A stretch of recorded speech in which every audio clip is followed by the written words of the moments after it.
So yung first gen na Barreto, sila Claudine Barreto, which is yung sikat talaga yeah, dati. Talaga. Si Gretchen. Ayun. Yung ano ni Atong Ang. Okay. Side chick ni Atong Ang. Side chick. Si Marjorie, yung Okay. nanay nila Julia. Okay. Tapos yung Marjorie, tsaka yung asawa niya dati, yung tatay nila Julia, yung Dennis Padilla. Matagal na silang hiwalay. Tapos lumaki yata yung mga bata na wala yung tatay. Na beef sila doon sa tatay. Oo. Tapos so kinasal yung isang anak. Okay. In-invite yung tatay pero wala siyang rule dun sa kasal. Oo. Yun yung naging issue.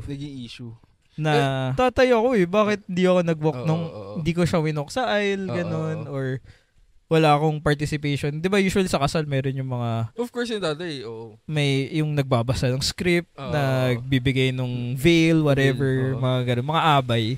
Oo. Yung tatay, nagrereklamo siya na bakit tatay ako, di ba? Bakit wala akong participation? Tapos, dun daw sa reception, parang pinaupo siya kasama yung mga ninong, ganyan. parang hindi siya tatay. Parang outcast siya, no? Parang, okay. Tapos artista rin kasi yung tatay, di ba?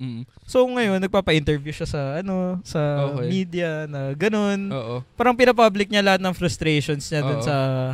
So parang ano lang din. So basically, parang yung kay Carlos Yulo lang din. Oo, yung nanay ni Yulo. Nanay naman. So ngayon, tatay naman. Oo. Okay. So, yung problema kasi doon na parang, one, hindi mo kasal yun. Okay. Yeah. Kasal niya yun. So, kasal niya, siya bahala kung anong gusto niya mangyari. No, pero may nabasa ako regarding do sa statement na gano'n na parang yung kasal ng anak mo to. Pero parang sinasabi nila, parang kasal din daw pala ito ng parents kasi ito yung way nila para parang ipamigay yung anak. Ano ba yung tamang term? Di ko alam Parang gano'n. Parang... Gets ko yun kung functional yung pamilya mo. Oo, Pero kasi sa side nila, I think dysfunctional kasi yung pamilya nila.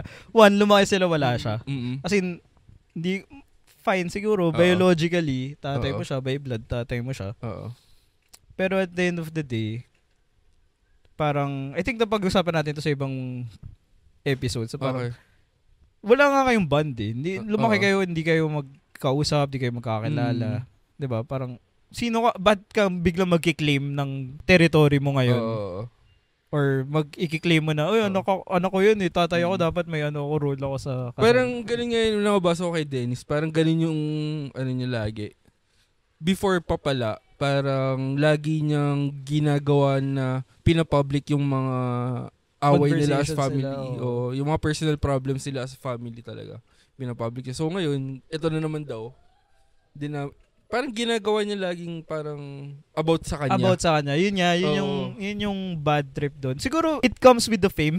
Or, yung pagiging artista na parang, kailangan relevant ako. So, yun na lang yung niya. Baka isa rin yung sakit ng artist, ng ibang artista, na parang kailangan importante ako lagi kasi... Kailangan matunog yung pangalan. Kailangan relevant pa rin ako kasi di ako makakuha ng projects. Parang...